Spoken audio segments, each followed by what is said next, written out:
Hola, soy Pepe Pérez Rivera. Bienvenidos y bienvenidas a este espacio a Hombros de Gigantes. Desde aquí intentaremos abrir una ventana hacia la física y la química de secundaria. Si la propuesta te parece interesante, ánimo y vamos al lío. Vamos a estudiar para el curso de segundo de bachillerato el tema de equilibrios de oxidación-reducción y, en particular, el apartado correspondiente a la ecuación de Nernst. En apartados anteriores de este tema, estudiamos cómo determinar para un equilibrio de oxidación-reducción el valor de la fuerza electromotriz de la pila. El cátodo era el electrodo en el cual se producía la reducción, por tanto respetábamos el signo de ese electrodo, y el ánodo, dado que era el electrodo en el que se producía la oxidación y tabulábamos potenciales de reducción, el potencial del ánodo lo cambiábamos de signo. De modo que restábamos el potencial tabulado del cátodo menos el potencial tabulado del ánodo. Pero esto ocurría exclusivamente para los electrodos estándar, es decir, electrodos en donde la concentración molar del electrolito era 1 molar. Lo que vamos a estudiar ahora con ayuda de la ecuación de Nernst es la influencia de la variación de la concentración de los reactivos en la fuerza electromotriz de la pila. Vamos a ver que podemos aplicar la ecuación de Nernst exclusivamente a un electrodo o podemos aplicarla al conjunto de los dos electrodos, es decir, a la reacción global que tiene lugar.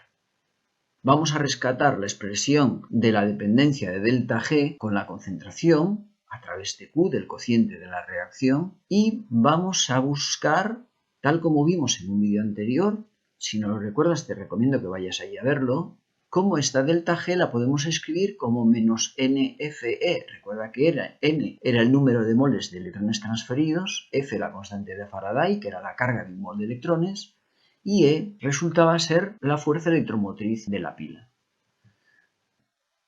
Si dividimos esta expresión entre menos NF, el resultado de dividir delta G entre menos NF, como ves, es E, la fuerza electromotriz.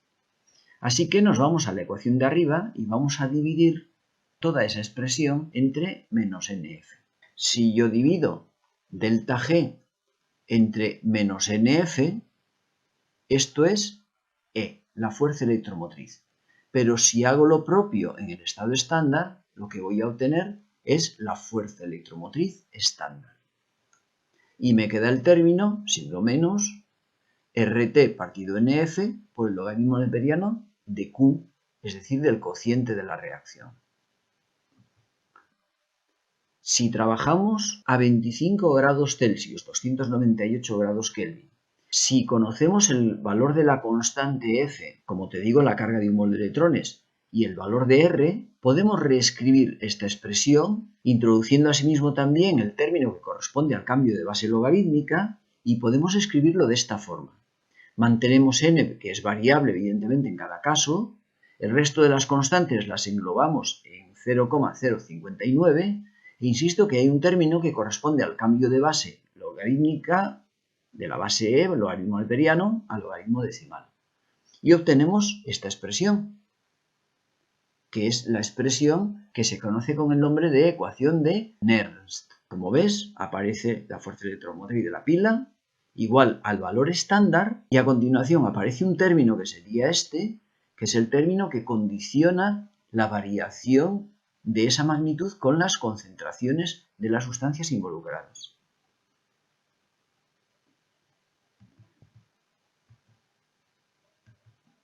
Vamos a tomar una reacción redox y vamos a escribir la semiecuación de reducción. Sería aquella que se produce en el cátodo y que correspondería, en este caso, a la sustancia B, que gana n moles de electrones para neutralizar su carga o, en todo caso, para pasar a la forma reducida. No necesariamente neutralizando su carga, pero sí bajando el estado de oxidación.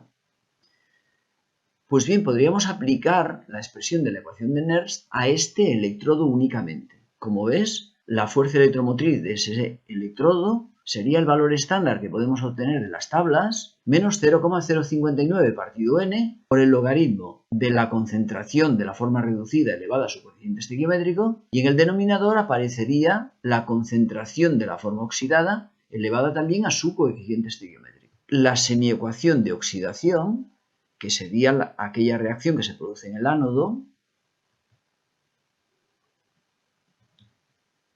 en esta expresión probablemente te llame la atención el término de la derecha, en el cual aparecen las concentraciones. Fíjate que productos es la forma oxidada, reactivos es la forma reducida, y aparentemente en esta expresión lo que tenemos es lo contrario. Presta muchísima atención a la coherencia de la expresión que tienes ahí escrita. Por una parte, hay un primer término que hace referencia al potencial estándar, por supuesto, de reducción. Si ese término hace referencia al proceso de reducción, el término que resta en la expresión debe de hacer referencia también al proceso de reducción. De lo contrario, tendríamos ahí una incoherencia que sería difícil de explicar. Si este primer término corresponde al proceso de reducción, este también debe ser el correspondiente al proceso de reducción. Por tanto, debemos reescribir la semiecuación para adaptarla a lo que necesitamos, es decir, al proceso de reducción. Fíjate que la semiecuación que realmente tiene lugar es esta, pero nosotros la ecuación la vamos a aplicar a esta, porque es la ecuación de reducción. De este modo tenemos coherencia entre los dos términos de la ecuación. El primero hace referencia a una reducción, porque es el potencial estándar de reducción que está tabulado, y por otra parte el segundo término también hace referencia a la reducción.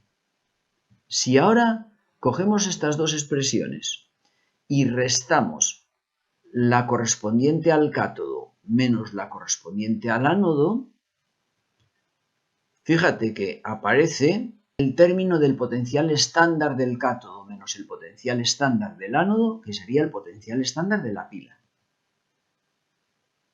Y ahora aparecería este término común, 0,059 partido n, y ahora cuando nosotros restemos el término que corresponde al ánodo, al restar este término, es cuando se van a invertir. Fíjate que el término que resta afectado sobre el logaritmo lo que hace es invertir numerador y denominador, de manera que efectivamente va a ocurrir lo que realmente encontramos en la reacción original, que es la semiecuación tal como está. La expresión final del potencial de la pila va a ser el valor estándar menos 0,059 partido n por el logaritmo. Fíjate que ahora en el numerador aparecen las concentraciones de productos y en el denominador aparecen las concentraciones de reactivos, todas ellas elevadas a sus correspondientes coeficientes estequiométricos. Si observamos este ejemplo, en donde la concentración de cobre 2 es 0,2 molar y la concentración de zinc 2 es 0,1 molar, podemos poner en práctica todo lo que acabamos de ver hace un ratito. En mi ecuación de reducción, el cobre pasa de 2 a 0, por tanto es quien disminuye, quien reduce su estado de oxidación. Apliquemos la ecuación. Bueno, pues tenemos por una parte el potencial estándar que rescatamos de la tabla de potenciales, menos 0,059 dividido 2 moles de electrones transferidos, multiplicado por el logaritmo de 1. Fíjate que el cobre sólido no está en la disolución, ¿vale? Es un electrodo sólido metálico que lo introducimos ahí, pero si recuerdas ocurre algo parecido a lo que nos pasaba con los equilibrios de precipitación. El sólido metálico no está disuelto, por tanto no va a aparecer.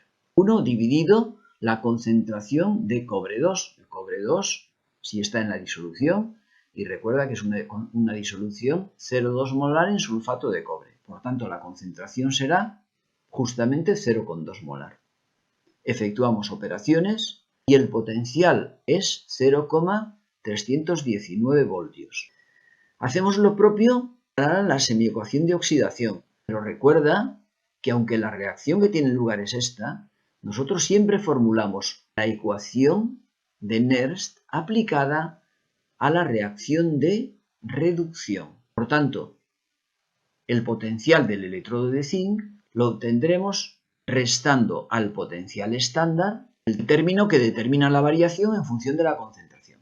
Pues bien, sustituimos los valores y obtenemos menos 0,790 voltios. Este sería el potencial del electrodo de zinc, en el cual la concentración es 0,1 molar. En estas condiciones podemos determinar la fuerza electromotriz de la pila. Restaremos el potencial del electrodo que actúa como cátodo, reducción, menos el electrodo que actúa como ánodo, oxidación. Resultado, 1,109 voltios. Fíjate que el potencial estándar era exactamente 1,1 voltios. Aumenta muy ligeramente. Esta es una de las alternativas para utilizar la ecuación de Nernst. Como ves, la aplicamos por separado a ambos electrodos, pero también podríamos aplicarla a la reacción global. Si la planteamos para la reacción global, fíjate que arriba en la reacción global, en productos tengo zinc sólido, un electrodo que no está disuelto, está sumergido en la disolución pero no disuelto, y exactamente lo mismo le pasa al zinc sólido. Por tanto, en la expresión de las concentraciones de la ecuación de Nernst van a aparecer el zinc en productos y el cobre en reactivos. Por tanto, restaré la fuerza electromotriz estándar de la pila menos el término debido a las concentraciones. Y esto, una vez operado, sustituyo y opero, me va a dar 1,109 voltios. Da exactamente lo mismo. Si trabajas con la ecuación de Nernst aplicada a los dos electrodos por separado, restando después para obtener el potencial de la pila, que si utilizas la ecuación de Nernst globalmente para toda la reacción y directamente obtienes ya el potencial de la pila. Presta especial atención, muy especial atención, a la semiecuación de oxidación, porque recuerda que si el primer término hacía referencia a la reducción, el segundo debe de hacerlo también. Y por tanto tenemos que reescribirla siempre como si se tratase de una semiecuación de reducción. Hasta aquí esta sesión de hoy. Si te pareció interesante la propuesta, nos vemos caminando entre la ciencia como siempre, subidos a hombros de gigantes.